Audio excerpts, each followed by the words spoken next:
आपको कैसे पता कि आपका बच्चा आपसे प्रेम करता है? आपको कैसे पता कि आपकी मां आपसे प्रेम करती है? क्यों? आपकी मां आपसे प्रेम करती है? आपकी मां आपसे प्यार करती है? कैसे पता आपको कि मां प्यार करती है?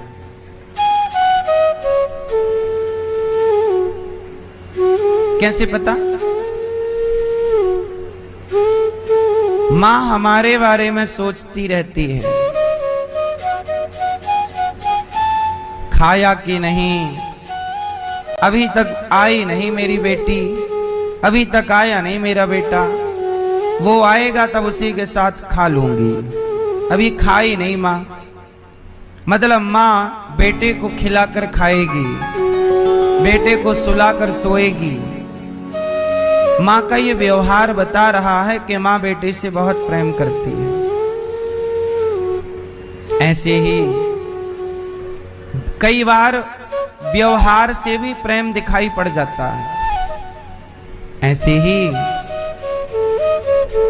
भगवान को कैसे पता लगेगा कि आप प्रेम करते हो? इसलिए आप भी खाया करो तो पहले भगवान को खिलाया करो, सोया करो पहले भगवान को सुलाया करो, सवेरे नहाया करो, आप भी नहाकर भगवान को नहलाया करो। जो जिससे प्रेम करता है ना, वो उसका ख्याल रखता है। जो जिसका ख्याल रख रहा है, समझ लेना चाहिए कि ये इससे प्रेम करता है। सही है? सही है?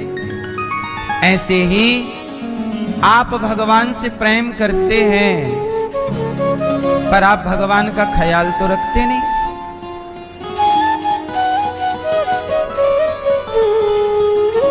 जो जिससे प्रेम करता है ना, बार बार उसी को देखना चाहता है। जैसे आप अपने बेटे से प्रेम करती हो ना,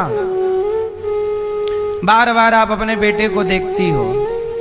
कई बार तो माँ बच्चे को उठाएगी, बार बार उठाएगी, गालों को चूम लेगी, फिर बिठा देगी, थोड़ी देर बाद फिर पकड़ेगी, फिर गालों का चुम्बन करेगी। ये क्या था? ये माँ का प्रेम है। बार बार देखती है बच्चे को, बार बार बुलाती है, बार बार।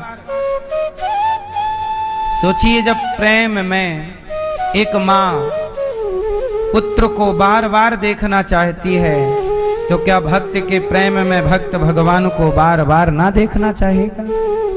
इसलिए तो भक्त मंदिर जाते हैं। लोग कहते हैं ना कि भगवान तो सब जगह हैं, मंदिर जाने की क्या जरूरत है। ये वो लोग हैं जो प्रेम का पा भी नहीं जानते। ये वो लोग हैं जो प्रेम का पा भी नहीं जानते। भगवान कण कण में हैं, ये बात सही है। हवा सब जगह है, पर जब आपकी गाड़ी पंचर होगी तो सब जगह की हवा आपके गाड़ी के ट्यूब में ना भर जाएगी। उसके लिए प्रॉपर एक मशीन होगी, एक स्थान होगा, वहीं से वो आपके ट्यूब में प्रवेश करेगी। जैसे हवा तो सब जगह है, पर टायर में भरने के लिए, ट्यूब में भरने के लिए सब जगह की हवा तो ना भरी जाएगी। उसके लिए एक विशेष स्थान होता है, यहाँ हवा मिलती है, एक मशीन है, एक प्रोसेस है। उसी तरह भगवान सब जगह हैं,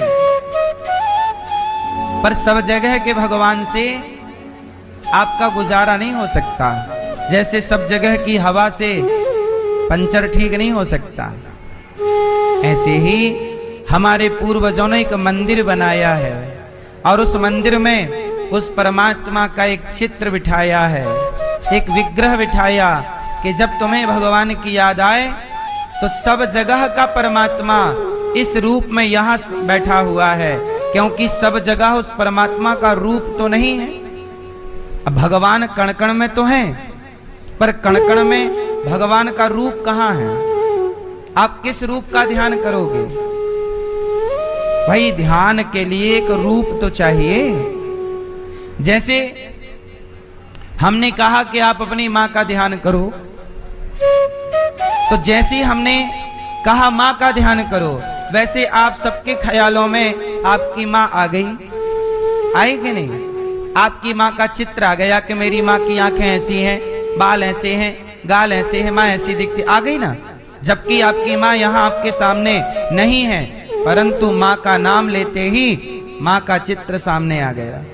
आया? क्यों क्यों आया माँ का चित्र सामने? क्योंकि आपने अपनी माँ को देखा है। जिस बच्चे ने माँ को देखा ही ना हो, उससे कहा जाए कि अपनी माँ का ध्यान करो, तो वो किस स्त्री का ध्यान करेगा? क्योंकि उसने तो माँ की फोटो भी नहीं देखी, जन्म होते ही माँ मर चुकी है, वो किसका ध्यान करेगा?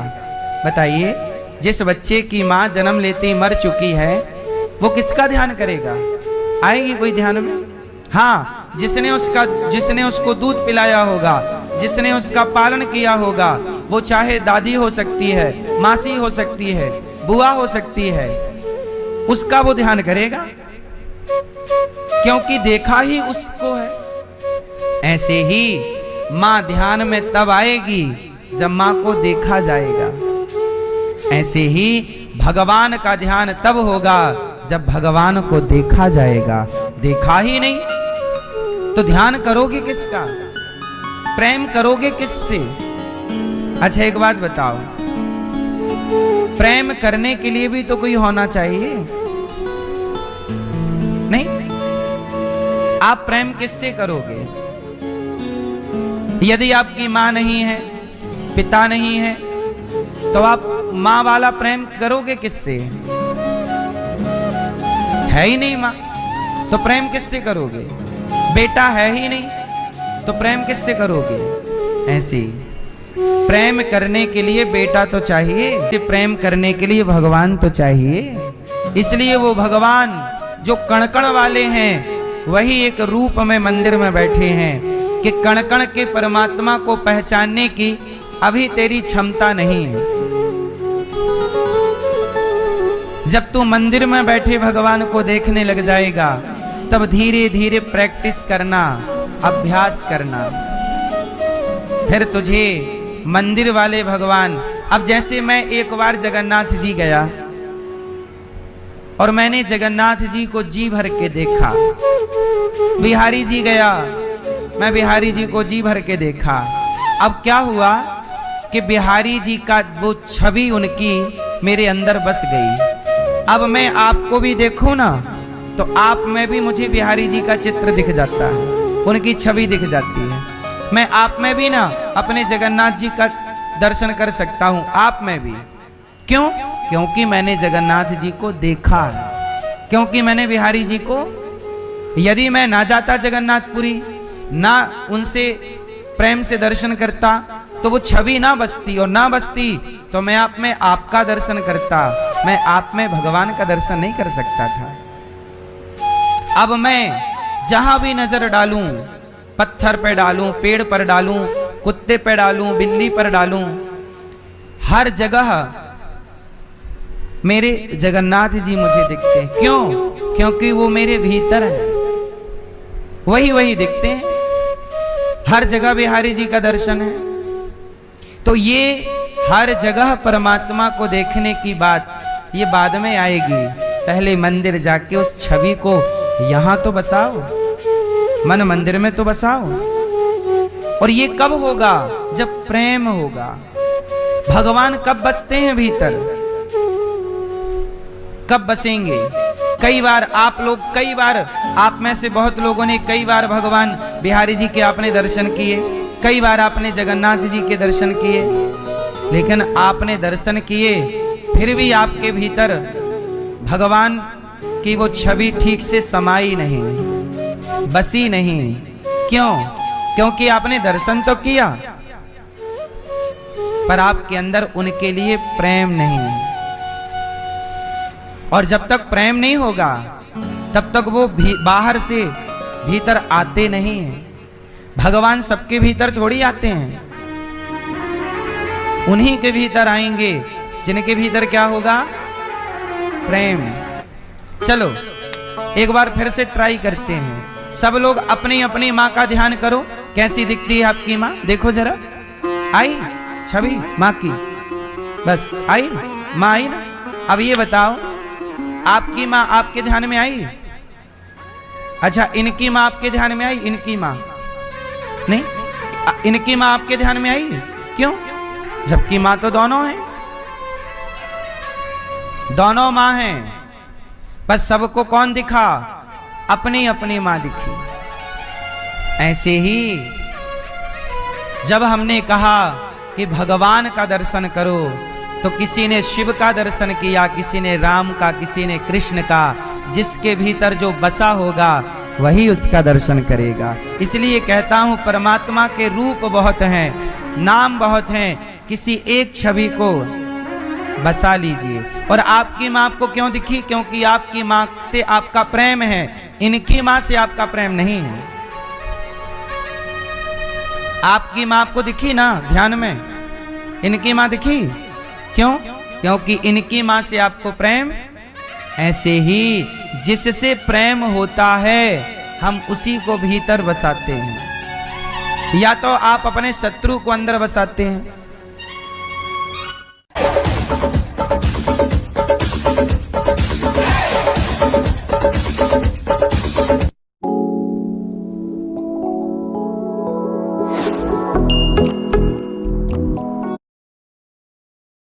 अपने शत्रु को अंदर बसाते हैं। इसलिए कहता हूं, भगवान से गोपियां प्रेम करती हैं,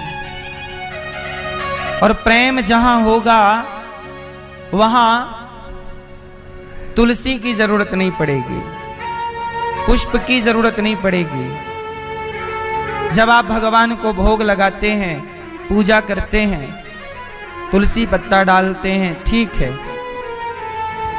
पुष्प चढ़ाते हो, ठीक है, श्रृंगार करते हो, ठीक है, लड्डू पेड़ा मेवा मिठाई खिलाते हो, ठीक है, पर मुझे एक बात बताओ, यदि आपने प्रेम से भगवान को नमक रोटी खिलाई तो भगवान वो प्रेम से स्वीकार करेंगे, जैसे विदुरानी के छिलकों को प्रेम से स्वीकार कर लिया। पर वहीं पर दुर्योधन ने भगवान को 56 भोग परोसे, भगवान ने ग्रहण नहीं किया। क्यों?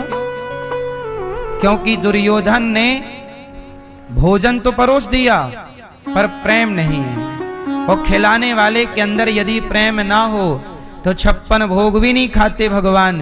और खिलाने वाले के अंदर प्रेम हो तो जूठे बेर भी खा जाते हैं, छिलके भी खा जाते हैं, और सूखा चावल भी सुदामा जी का ग्रहण कर लेते हैं। किससे? किससे मेरी मां? प्रेम से। इसलिए कहता हूं कि भगवान को देखा करो तो प्रेम से, भोग लगाया करो तो प्रेम से। अच्छा, प्रेम, आप भगवान से प्रेम करते हैं? आप में से कितने लोग भगवान से प्रेम करते हैं? कितना प्रेम है आपका? कितना प्रेम? आपका प्रेम जो है ना, थोड़ा सा स्वार्थी वाला प्रेम है। भगवान आपका काम बनाते रहें, सब ठीक चलाते रहें, तो आप कहते हैं भगवान अच्छे हैं। और जरा सा कोई आपके विचारों से विपरीत काम हो गया, आपकी इच्छाओं के उलट काम हो गया, तो आप कहते हैं भगवान तो झूठे हैं, हमने इतनी पूजा की पर हमें मिला क्या? लोग भगवान से प्रेम करते तो हैं, आप करते तो हो मेरी माँ, ये बात सही है, पर आप क्यों प्रेम करते हो? क्योंकि भगवान आपको दे रहे हैं। बोलो हाँ। आपको भगवान ने अच्छा काम चला दिया, अच्छा दुकान, बिजनेस, व्यापार, आप खूब प्रेम करते हैं। और यदि काम जरा सा बंद हुआ, पैसे कम हुए या कोई हादसा हो गया, तो आपका विश्वास उठ जाता है। कई लोग नहीं कहते अरे हमारा तो भगवान से भरोसा ही उठ गया। मतलब इनका प्रेम कब तक था? जब तक काम चल रहा था, सब ठीक था तो प्रेम था। अब काम ठीक नहीं चला, कुछ गड़बड़ हो गई, भरोसा उठ गया। मतलब इनका प्रेम स्वार्थी था कि स्वार्थ की सिद्धि होगी तो प्रेम होगा, स्वार्थ सिद्ध नहीं हुआ तो प्रेम बोलो नहीं होगा। परंतु गोपियों का प्रेम कैसा है? कृष्ण छोड़कर चले गए, 2 दिन का कहकर 100 साल तक नहीं आए, फिर भी वो 100 साल तक गोपियां कृष्ण से ही प्रेम करती रहीं। और आपका प्रेम कैसा है? शादी हुई, पत्नी से कहा बहुत प्रेम करते हैं, पति से कहा बहुत प्रेम करते हैं, और तभी किसी की मृत्यु हो गई तो अगले साल तक दूसरी पत्नी ले आए, दूसरा पति ले आए।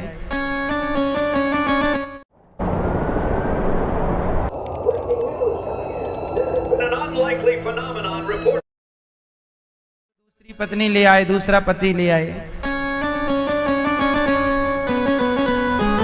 आपका प्रेम केवल शब्दों में प्रेम है, आपके कहने में तो प्रेम है।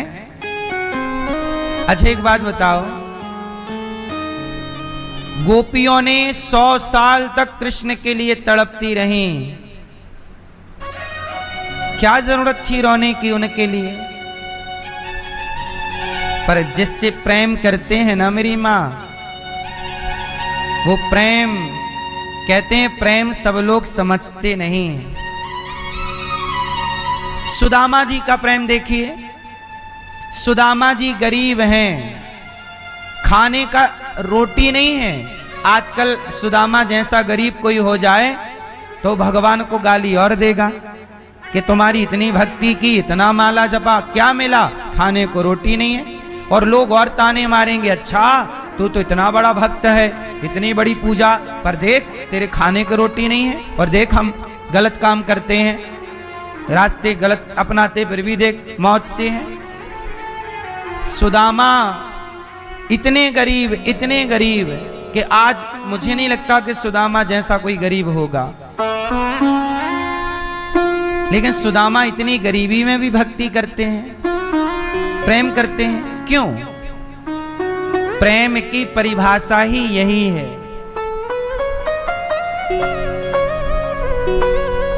हम आपको सब कुछ दें तब आप हमसे प्रेम करें तो कौन सी बड़ी बात है?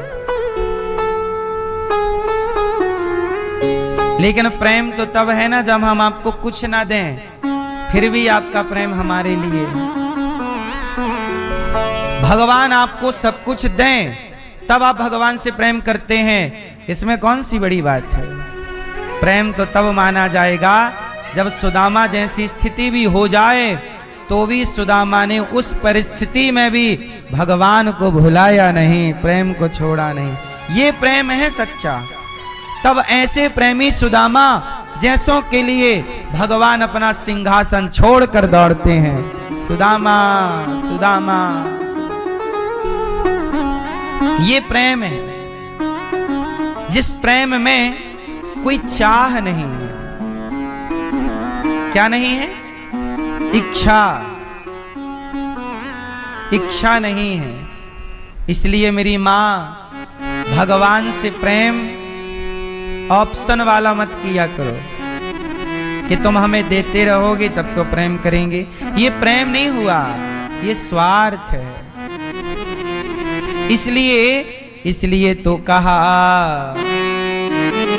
जो प्रेम गली में आए नहीं, प्रियतम का ठिकाना क्या जान। हमें देते रहोगे तब तो प्रेम करेंगे। ये प्रेम नहीं हुआ, ये स्वार्थ है। इसलिए तो कहा, जो प्रेम गली में आए नहीं, प्रियतम का ठिकाना क्या जाने, जिसने कभी प्रेम किया ही नहीं वो प्रेम निभाना क्या जाने।